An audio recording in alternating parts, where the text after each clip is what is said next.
नमस्कार दोस्तों। इस बार बंगाल के चुनाव में बीजेपी ने अपनी पूरी ताकत झोंक दी थी।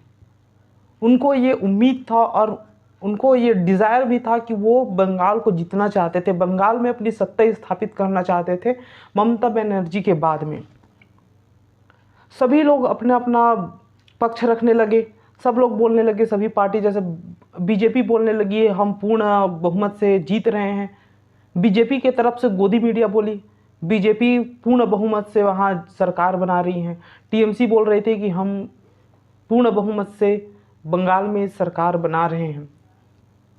तो ऐसे में सभी को इलेक्शन के बाद 2 मई का इंतज़ार था, जो कि 2 मई आ गया और रिज़ल्ट भी आया और रिज़ल्ट में टीएमसी जीत गई, यानी कि ममता बनर्जी जीत गई और प्रधानमंत्री नरेंद्र मोदी जी का खेला हो गया। अब बहुत से ऐसे बातें की गई थी, उसमें दोनों तरफ से कटाक्ष किया गया था, एक दूसरे को आरोप प्रतिरोप, ये सब बहुत सारी बातें चली। ऐसे में टीएमसी एक बार फिर बंगाल में सत्ता स्थापित करने में सफल हुई और इस बार मेजॉरिटी के साथ जीत गई, 200 सीटों के ऊपर हासिल करके जीती हैं। तो इसके लिए ममता बनर्जी जी को बधाई हो और बीजेपी को सॉरी, बाद में और ट्राई कर लीजिएगा। ऐसे भी आप लोगों के लिए इम्पॉर्टेंट ही रहता है, सिर्फ इलेक्शन आपको जीतना ही इम्पॉर्टेंट रहता है, आप लोग उसी में फोकस करिए। अब जैसा कि स्पष्ट है कि यहाँ पर टीएमसी की सरकार बनी और बीजेपी हार गई, तो ऐसे में तो ऐसा कभी हो ही नहीं सकता कि कोई ना कोई भक्त ना आए और उसमें अपना टांग न लड़ाए। ऐसे में एक महान भक्त आई, लकड़ी की काठी काठी की पे घोड़ा वाली महारानी जो है अपनी रानी लक्ष्मीबाई, झांसी की रानी कंगना रनौत आई और फिर वो बौखला गई। अब वो आई बीजेपी की हार भी इतना बौखला गई कि बंगाल को कश्मीर बताने लग गई, एक नया कश्मीर बनने जा रहे करके बंगाल को बताने लग गई। ऐसा सब कुछ हुआ और उसमें भी उसके उस ट्वीट पे लोगों ने मौज लिए, अलग अलग तरह से कमेंट किए। किसी ने कहा आप अपने बायो से हटा के डायरेक्टली बीजेपी स्पोक पर्सन लिख लीजिए, किसी ने उनको बरनॉल गिफ्ट कर दी। तो ऐसे बहुत सारी बातें हुई और कंगना रनौत के ट्वीट पर लोगों ने मौज कर ली, मज़े ले रहे थे सब लोग।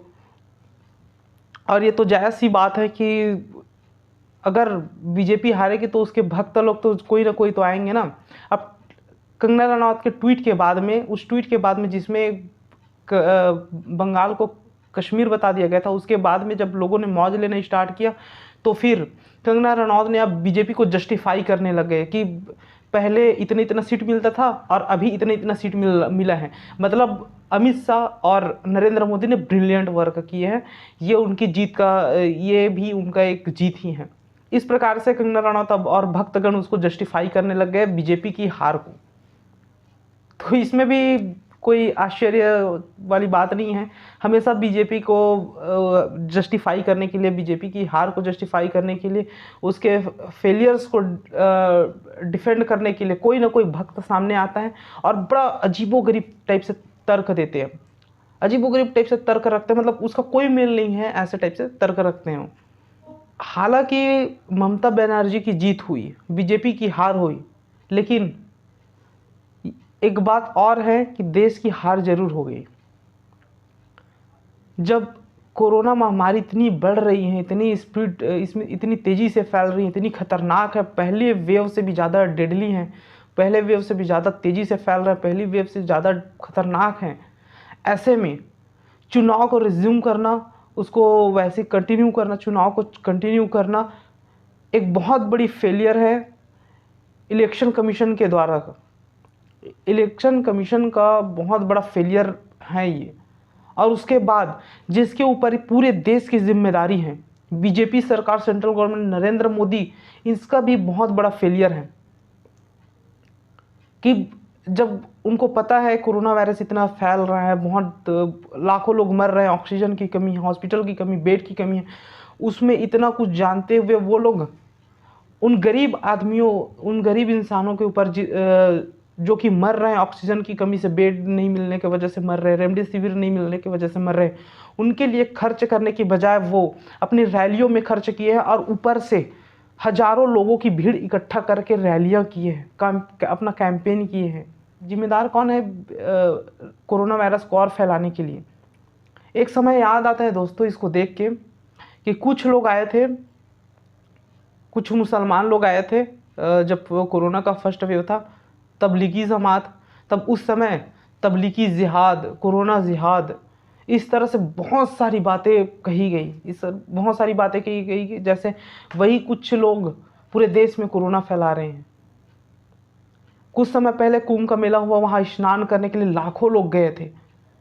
उस पर ये गवर्नमेंट और उनके बीजेपी मीडिया यानी कि गोदी मीडिया, ये सब धार्मिक काम है, ये सब अपने अपने धर्म को निभा रहे हैं, इस तरह से बयानबाजी करते हुए नजर आए।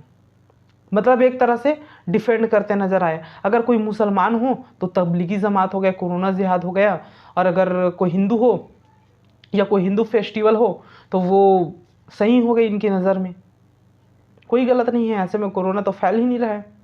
और ऊपर से ये चुनाव जो हुआ, लाखों की संख्या में, हजारों की संख्या में भीड़ इकट्ठे करके रैलियां कर रहे हैं, कैंपेन कर रहे हैं, इतना खर्चा कर रहे हैं। उतना खर्चा अगर किसी एक मरीज को बचाने के लिए भी करते थे ना तो बहुत होता, लेकिन नहीं। उनको सबसे बड़ी चीज़ तो उनको ये है कि वो उस स्टेट को जीतना चाहते हैं, वो इलेक्शन जीतना चाहते हैं। उनके लिए इलेक्शन ज़्यादा महत्वपूर्ण है, आप नहीं। और ये आपको सोचना होगा, आपको समझना होगा ये कि जो वर्तमान में जो सरकार है वो आपके बारे में नहीं, अपने बारे में सोचती है, अपने इलेक्शन के बारे में सोचती हैं, अपने कुर्सी के बारे में सोचती हैं। और उसको डिफेंड करने के लिए वो भक्तगण और मीडिया आ जाते हैं। तो चलिए दोस्तों, इसके साथ यही ख़त्म करते हैं। लेकिन आप ज़रूर बताइए मुझे कि कोरोना फैलाव का, या जो कोरोना का विस्तार हो रहा है और बहुत तेज़ी से फैल रहा है, मर रहे हैं लोग, उसके ज़िम्मेदार, असल ज़िम्मेदार कौन है, ये मुझे आप कमेंट करके बताइए। चलिए आज के लिए बस इतना ही, धन्यवाद।